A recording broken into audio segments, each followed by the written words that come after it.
Welcome to the Beyond Homelessness podcast, a series that shares the stories of young people who have experienced homelessness and those who work within the system designed to support them. Beyond Homelessness is a platform for young people to be heard, to tell stories that inspire, to have a voice at the table and see themselves represented. We believe that stories are a form of magic, that they can create new worlds, convey emotions, and inspire ideas. The stories you will hear in this series not only demonstrate the strength and resilience of the people sharing them, but will also get you thinking about viewpoints beyond your own and challenge you to consider the change that needs to take place in order to build a future where youth homelessness does not exist. Hey guys, my name is Bridget and today we're here with Maryanne Stuart. Thank you for joining us. G'day Bridget, thanks for having me. Thank you. You did mention you wanted to do an acknowledgement of country. Yeah, I'd just like to acknowledge the traditional owners in the land in which we're meeting, which is the Dharawal people. Bridget, I just want to acknowledge their elders past, present and any young people that are coming through as leaders. And to any Indigenous folks that are here with us today. Yeah, amazing. So we've got a few questions. Yes. I've got them on here. How can you in your role help us move beyond homelessness? So the short, easy answer is as a Member of Parliament in the current Men's Labor government, work with young people, work with the departments, work with ministers to be able to deliver on what's needed. The Men's Labor government has three highlights that we're working on, three priorities, and that's over the next 10 years, and that's to provide social housing and more opportunities, support and incentives, so that young people can leave social housing and go into more permanent housing. So we want a better social housing experience for people. As you would know, Bridget, being a young person, Sydney is the second most expensive city in the world. And so we want young people to stay here. We want young people to stay close to their friends and their families. But at the moment it's unaffordable. So what we're doing is we're going to deliver around 30,000 new houses, and they will be social housing dwellings as well. 50% of those are going to be for domestic violence sufferers, so women and their families that are experiencing domestic violence. We need to get them in a safe house, and I think that young people who experience domestic violence is probably one of the many reasons why they leave home. So we've got to make sure that we keep people safe. Safety at home is the most important thing, and then I think people can thrive from then on in. Yeah, I mean that's just a step. There's a lot of layers to it, but it's nice to see that there's some change, and I'm excited to see where that brings. Yeah. Whenever that is. Yeah. So we'll be working with that. We've got $1 billion will be directed towards the repair of 35,500 existing social houses. So there's been a lot of social housing we've got in this state, but over many years before we came to office, they've gone into disrepair, and so they haven't been able to be used. Yeah. So we're going to spend a lot of money in getting those up to being, housing that folks can use. We want to address increased homelessness, so we've allocated $528 million for emergency housing and homelessness support services. Of this, $260 million will be directed towards safe shelters with crisis accommodation. So it's in the pipeline, and there's a lot of work to do. I will admit that, but we do have ministers like Rose Jackson, who's the Minister for Youth, Homelessness and Mental Health, and also Minister Paul Scully, who looks after the housing, and so we're just getting on with the job. Yeah, well, I'm excited to see how that comes through because it is much needed. Well, I'll make sure that you're involved in these discussions. Yeah, because one of the things that I know is I don't have the lived experience. We need to have people sitting around the table working with departments, working with ministers, working with the decision makers who have that lived experience. Beforehand, we listened to Quinn, who has the lived experience, and she's gone on to just finish her Year 12 studies, which is incredible. Congratulations to Quinn, if she's still here. But, we need to make sure that we have young people homeless people sitting at the table having these conversations, as tough as it is, it would be triggering, but you've got the lived experience. And that's where the power for change is. It's in these stories. Well, I appreciate you saying you get us involved. I actually am a member of YPAC, Young People Advocating for Change, and we are more than happy to sit in or be a part of that. So if you reach out to Project Youth, we can organise that. Yeah, thank you. No worries. So the next question. Last year, Project Youth had to turn away 958 young people due to limited capacity and resources. Where can these young people go when services are saying, sorry, we are full? First of all, that is extremely disappointing to hear, and it gives me a heavy heart to hear how many young people need a roof over their head, a safe roof over their head. So I'm really sorry to hear that, and give the commitment that I'll work really hard with Project Youth and other stakeholders to make sure that we do better. That certainly needs to be done.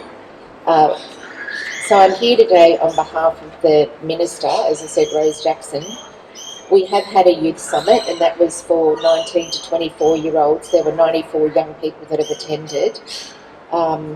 And they're working in organisations such as yours and responding to life stages or needs that need to be tailored to. In May 2023, the New South Wales Government announced 196 individual contracts for specialist homelessness services, and the Homeless Youth Assistance Program has now been extended to June 2026. So that's to align with broader recommissioning approach. Children and young people have action plans under New South Wales homelessness strategies. So what we need to do is we need to make sure that our young people have a safe roof over their head, and then provide wraparound services to ensure that if it's, for example, mental health services that they need, that they're able to get to a stage where they might be able to go into a rental property. How would they do that? Quinn spoke before about how she finished her Year 12 education. Someone like Quinn, you could go on to fee-free TAFE courses now. That's what she's doing. Amazing. Amazing. Look at that. We didn't even plan it. That was a good segue. But the reason why is we want to build these houses. We want them to be social housing. We want them to be affordable housing. We've actually got a skills shortage as well. So we're in the process of repairing TAFE, rebuilding TAFE, and we've got these fee-free courses for young people to go into. And the fee-free courses are to get you job ready, but they're also for life skills as well. Yeah. You did mention about how you want to recognise that 958 with a heavy heart, and it is just set up for failure for a lot of young people. Kind of along those lines, we kind of talk about in YPAC, it's a system that's built to function the way it is. So, I mean, if changing the system and what you're doing is going to help, then we'll help you. So thank you for that. We brought in some rental reforms, so that might help young people when they get into the position of being able to rent. Your bond is portable, so you don't have to get a new bond every time you find a place to move to. You can take your animals with you because they're our family, right? So we take them with us. And rents can't go up for 12 months. So if you've got a 6-month lease, it can't go up at the end of that 6 months. So we brought in some rental reforms. But as I keep saying, we're a young government still. We've only been in for 2 years. So we've got a lot to do, and we recognise that. But we're putting our shoulder to the wheel, as they say, and getting stuck into it. But that's where Bridget, folks like you and Quinn, you came as a YPAC member to a youth forum that I held. Heathcote High, beautiful Heathcote High, hosted us, and the Minister Rose Jackson came to that forum to hear from you and your colleagues, your friends, and others as well. And that's the sort of dialogue we need to keep going. And you are a generation, I've got 2 kids of my own, you are a generation that are empathetic, are compassionate, you're non-judgmental, You do advocate, and I will always encourage young people to stand up and speak out. Yeah. So my job as the MP is to be the catalyst to give you that environment and those safe spaces to be able to do that. So it's not about talking to me, although I will advocate for you. As I've said before, you're the ones with the lived experience and you're the ones with the powerful stories. So what I want young people to be, my hope, it's cliche to say you're the future, but you need to be the change makers for the future. That's what I want you to be. And I see my role as just being someone who can support you in doing that. Yeah, well, thank you for giving us a voice. I appreciate that. So the last question is, where does the future where youth homelessness does not exist look like to you? That's a good question. Great question, and something that we are very passionate as the Minns Labor government to see happen. It is young people that are thriving in a safe and healthy environment. As I said before, Bridget, if you've got a safe roof over your head, it gives you the ability to undertake education, to undertake a job, to have a space in which you can socialise, have a space where you can gain your confidence. You're not worried about what's going to happen tonight or what's going to happen tomorrow.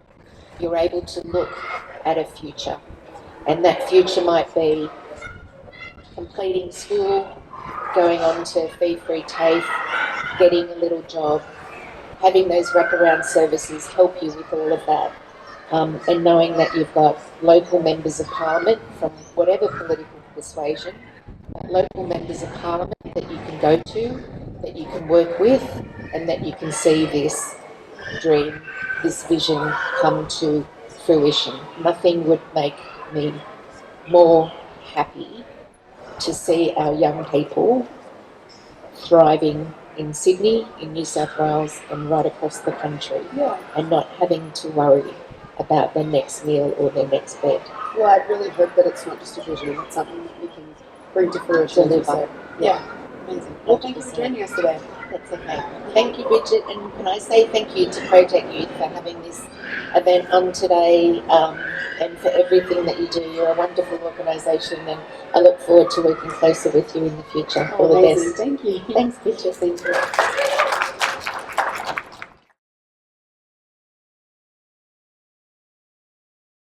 The Beyond Homelessness podcast is brought to you by Project Youth, a community-based charity serving the young people of the Sutherland Shire and St. George area in Sydney, Australia.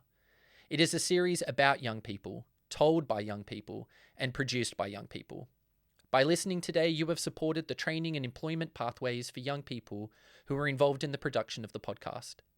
Project Youth seeks to create a future where youth homelessness does not exist.